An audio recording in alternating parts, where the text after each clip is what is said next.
You were awesome, man. Welcome to the Daily Landsblog with Shane Volk. Thank you. You said stuff on the stage. So this is the lead singer from One Bad Song. Hi, everybody. And you and your band agreed to come and speak at this event that was obviously really important to us, to Casey and I. But I found out that it was really important to you. And when you got up on stage, you shared stuff that you'd never shared before. What made you do that? Well, a couple things. I knew that I knew I was going to say some things. Is that I have started to... Right, because you and I talked about it. You said, yeah, I'm going to talk for sure. Yeah, like I've started to open up about, my struggle with mental illness, and so, but I haven't been specific.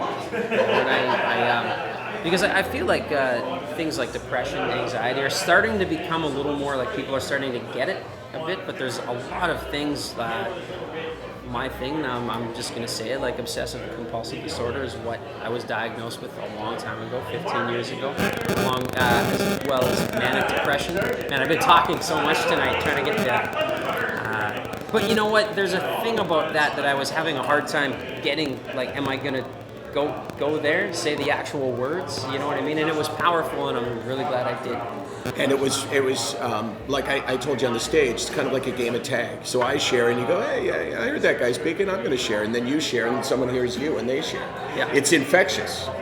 But I got a couple questions for you. First of all, as the lead singer, there's a certain swagger that you have to have, because that's what people want, right? Yeah. Does it concern you at all? Or did it before that, well, I don't want people to think and see me in a certain way because it's bad for business?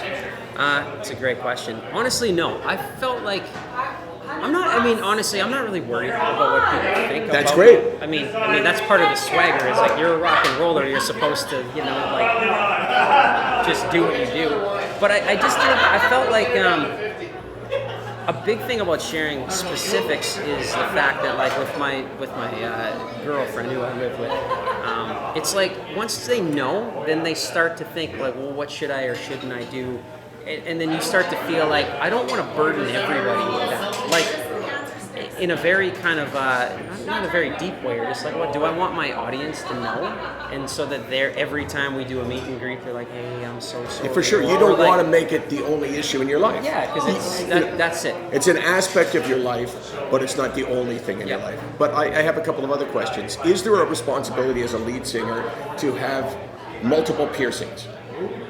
I think there is. Yeah, I think it's in the contract. Yeah. And this year, what do you call that? Just a lip ring. But it's not really your lip. I'm not sure. Like, Case, tighten up a bit here. Well, it used to be a ring. It used to go all the way around. Yeah. And then I got really tired of eating food with a ring in my mouth. Which is something that maybe you would have thought of before you put the ring in your mouth. Okay, like, I've got to eat. Let me tell you something else about being a musician, or anybody that just does, usually without thinking, like tattoos, piercings. It's just one day you wake up and you're like, I'm just gonna get that. And then later on you figure out how big of a burden it is.